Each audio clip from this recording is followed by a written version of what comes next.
tout de suite notre retour sur l'actu, un retour sur l'actu un peu spécial. Je cède la parole à mon collaborateur Jean-Étienne Posa pour introduire le sujet et notre invité. Effectivement, nous avons le plaisir d'accueillir aujourd'hui Noah Duval, un jeune prodige, on peut le dire, de 14 ans, originaire de Bordeaux, passionné de politique.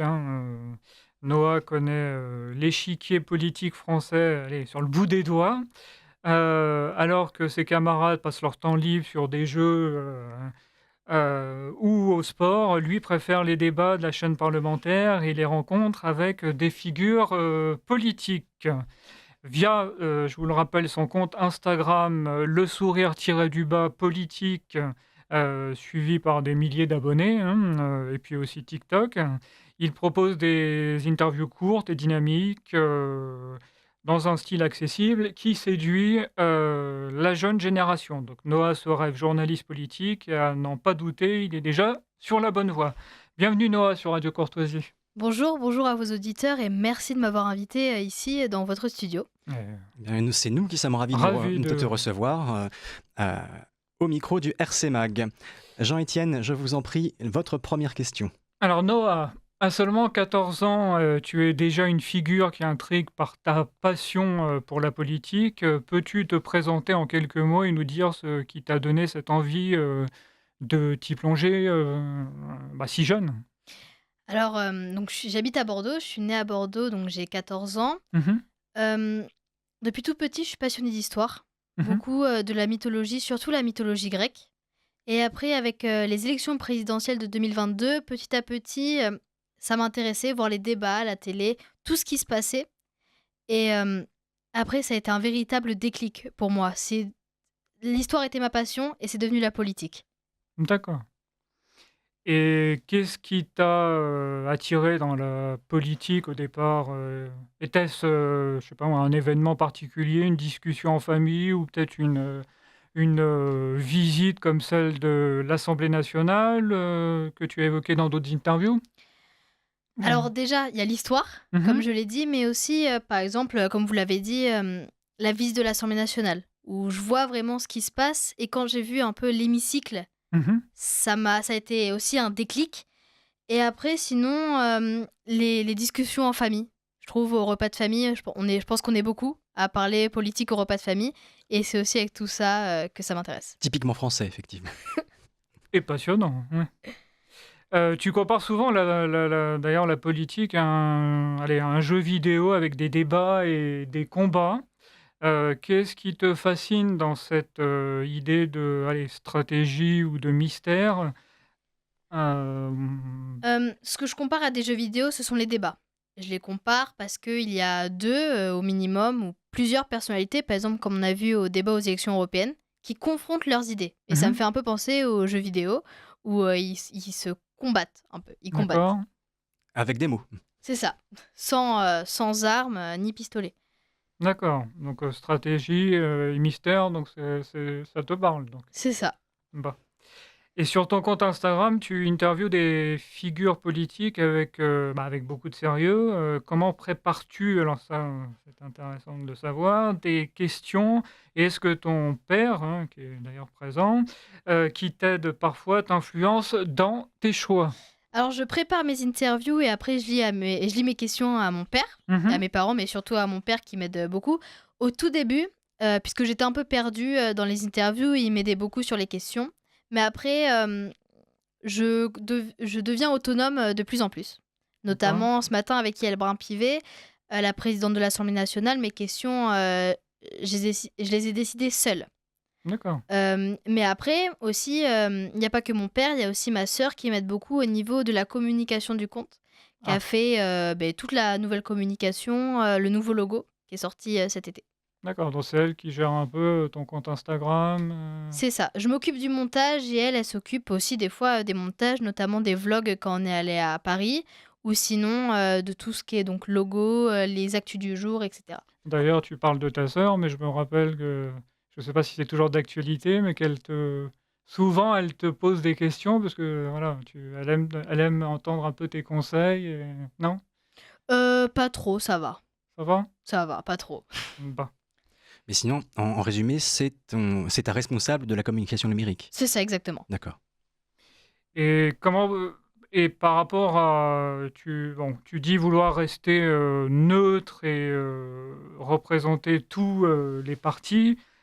Pourquoi est-ce important pour toi et est-ce parfois difficile à tenir face à des sujets qui divisent? Être neutre, c'est important pour moi parce que mon but, c'est de sensibiliser les jeunes, mais c'est pas de les sensibiliser à un seul parti, c'est Mmh. de les sensibiliser vraiment à toute la politique, tout ce qu'on peut voir, de l'extrême gauche à l'extrême droite. Le but, c'est de découvrir toutes les idées et de les comprendre. Et tu as déjà, d'ailleurs, tu interrogé des têtes de liste, hein, aux européennes et des élus. Quelle rencontre t'a le plus marqué et qu'as-tu appris de ces échanges? C'est un choix difficile, mais je dirais pas qu'il y en a qu'une seule, mais beaucoup de rencontres, notamment François Hollande, Christophe Castaner, Valérie Ayé, Jordan Bardella, Gabriel Attal et même ce matin Yael Brun-Pivet. Eh Ce sont ben, des rencontres qui ont été, marquantes pour moi et qui m'ont intéressée parce que les rencontrer, on les voit à la télé, souvent, dans des débats ou quand ils prennent la parole, mais les voir en vrai, c'est quelque chose qui marque et après aussi d'échanger avec eux. En échangeant avec eux, on apprend plein de choses sur, la politique et sur, eux aussi. mmh et donc, oui, parce qu'ils sont dans leur élément, et cetera, c'est ça? C'est ça exactement, puisqu'on est 2 souvent, donc la personnalité politique et moi en interview et c'est un moment où plus privilégié et donc c'est vraiment où on est tranquille, on est au calme et on peut discuter. D'accord. Et tes camarades, te soutiennent, mais tu dis qu'ils ne partagent pas tous ta passion. Moi, ça, c'est normal, mais comment leur expliques-tu l'importance de s'intéresser à la politique, surtout à ton âge? Oui, effectivement, mes camarades, ne partagent pas du tout la même passion que moi, mais ils comprennent. Ils regardent mes interviews, ils regardent mon compte Instagram, ils likent aussi, mes vidéos et mais ils comprennent quand même que Mmh. la politique, c'est, notre avenir. Que, en votant, on décide de notre avenir. Donc ils D'accord. me soutiennent quand même.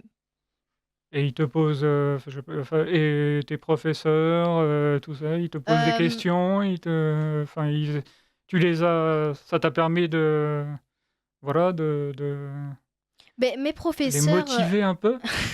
mes professeurs et même, pas que, mais les CPE de mon collège et même, les proviseurs, Ouais. enfin le proviseur adjoint et la proviseure, ils savent ce que je fais Mmh. et ils me soutiennent beaucoup dans ce que je fais. Ils s'intéressent à ce que je fais et pareil pour mes professeurs, et même, par exemple, quand j'étais passée, dans des journaux, notamment, Sud-Ouest, je leur avais imprimé, pour qu'ils puissent, les afficher parce qu'ils voulaient que je le ils voulaient les afficher. D'accord. Donc en fait, tu es un peu la star de Star, je sais pas, mais non, en tout cas, ils me soutiennent beaucoup. d'accord. Une célébrité en herbe. Peut-être. Et tu te rêves, bon, journaliste, politique. Qu'est-ce qui te plaît dans ce métier? Et penses-tu que ton jeune âge, hein, parce que tu as 14 ans, je le rappelle, est un atout ou un défi pour y arriver? Alors, tout d'abord, quand j'ai vu, la politique, le journalisme aussi, notamment au soir électoral du 9 juin à BFM TV et le 30 juin, sur TV7, une chaîne locale, de Bordeaux, j'ai pu voir comment ça se passait et ça m'intéressait beaucoup et après par rapport à mon âge, donc là j'ai, 14 ans Mmh. et je dirais plutôt que pour l'instant, c'est un atout car, les journalistes et même les politiques quand ils voient un jeune, autant passionné, ça les intéresse beaucoup et ça les intrigue surtout. D'accord. Et bon de nous là, bon, donc nous sommes en mars, 2025. Quel, sujet politique, te passionne en ce moment et sur quoi aimerais-tu, «interviewer» entre guillemets quelqu'un, prochainement? Je dirais qu'il y a pas qu'un seul sujet qui me passionne, mais ça dépend aussi des personnes, que j'interviewe. Par exemple, ce matin avec la présidente de l'Assemblée nationale, on a parlé de l'accès à l'Assemblée nationale. On a Mmh parlé, mh. de l'IVG, la constitutionnalisation de l'IVG, Mmh. mais aussi, ça peut changer. En fait, il y a pas un seul sujet, mais je dirais que la plupart, même peut-être tous les sujets, de la politique m'intéressent. D'accord.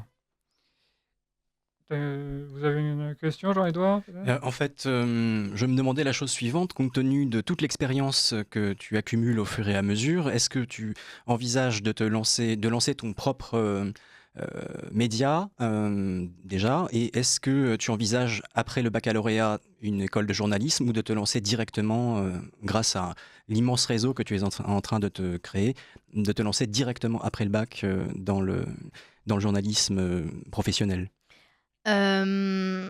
Déjà, je pense que mon média, je vais le laisser comme ça sur Instagram. J'aime bien ce que je fais et je préfère vraiment rester sur les réseaux sociaux comme Mhm. ça parce que c'est là où les jeunes sont beaucoup.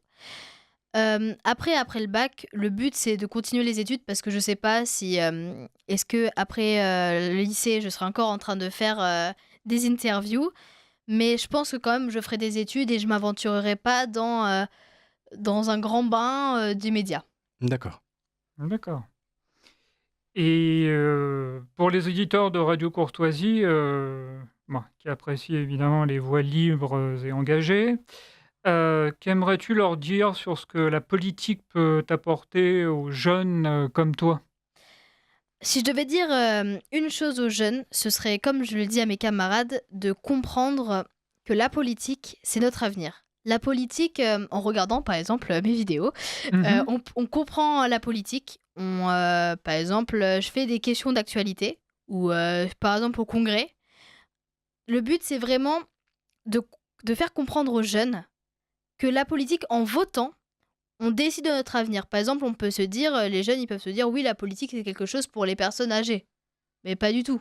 La politique, ça concerne tout le monde. Et qu'on ait 14 ou 62 ans, ça nous concerne autant. Et est-ce que tu penses que les questions que tu pourrais poser à un élu, un politique, je dirais, local, sont différentes ou auront un impact différent de celles que tu pourrais poser effectivement à un politique à l'échelle nationale? Oui, ben déjà au niveau de la visibilité. Parce que si j'interviewe le président, ce Mhm, que j'aimerais beaucoup, ça n'aura pas le même impact que si j'interviewe un élu, un élu municipal d'une petite commune. mhm, Parce que les personnalités qui regardent, les personnes qui regardent euh, les interviews, aussi elles regardent en fonction des personnes que j'ai. mhm. Donc c'est pour ça que je pense que si j'interviewe une personne très comme Emmanuel Macron ou la présidente de l'Assemblée nationale, ça aura plus d'impact que si j'interviewe un élu d'une petite commune. D'accord. Donc tu penses par exemple que les réponses qu'apporterait un élu local n'auraient, enfin, au-delà de l'impact, tu penses qu'elles auraient peut-être pas forcément la même utilité ou la même, comment dire, aidez-moi, je vous en prie, Jean-Étienne, vous voyez où je veux en venir. Oui, oui, le même, comment on appelle ça, le même. Et voilà, nous perdons nos mots tous les Oui. deux. Bon, mais écoutez, tant pis. Bah, c'est quand même assez impressionnant d'avoir un. Le même de impact? Non, pas impact, puisque là, nous Non, l'avons c'est pas. déjà évoqué, c'était plutôt de se dire que un élu national aura peut-être une vision macro C'est ça. et qu'un élu local aura une vision micro et que est-ce que tu penses que l'un est plus important que l'autre? Non, je pense que les deux sont importantes. Je pense que pour interviewer des personnalités au niveau national, il faut aussi interviewer des personnalités qui sont au plus au niveau local. Mhm, Notamment, la semaine dernière, j'ai interviewé le maire de la commune d'Abzac, Grégory Borda. Je lui ai parlé des difficultés qu'il pouvait avoir dans sa commune, mais je lui ai aussi parlé de sujets qui concernent tout le monde. mhm. Qu'est-ce que fait un maire? Quel est le rôle d'un maire? Ou encore, comment on porte l'écharpe? Ah, très bonne question, effectivement. Nous sommes tous impressionnés par la qualité de ta réflexion et la qualité de ton travail. Jean-Étienne, avez-vous encore une question à poser? Je voulais un peu rebondir sur ce que disait Jean-Édouard. Tu te vois quand même te diriger vers des études politiques Oui, ou un peu parce que j'aimerais intégrer tu Sciences pouvais un Po. peu développer? Ouais. J'aimerais intégrer Sciences Politiques pour... mais aussi, ils ont une très bonne école de journalisme. Donc j'aimerais essayer déjà de rentrer dans Sciences Politiques et après de voir pour l'école de journalisme. Le parcours royal, dirons-nous. Eh bien, ce sera donc le mot de la fin. Merci infiniment, Noah Duval, d'avoir Merci été des encore. nôtres. Merci à vous, Jean-Étienne Posa, pour ces questions pertinentes et intéressantes. Et je rappelle son compte Instagram, le sourire-du-bas politique, donc la politique à 14 ans, et puis TikTok aussi, n'est-ce pas? Et les liens seront évidemment intégrés Merci dans beaucoup. l'article C'est bien du ça. site. Merci Noah. Merci à vous. Merci à vous.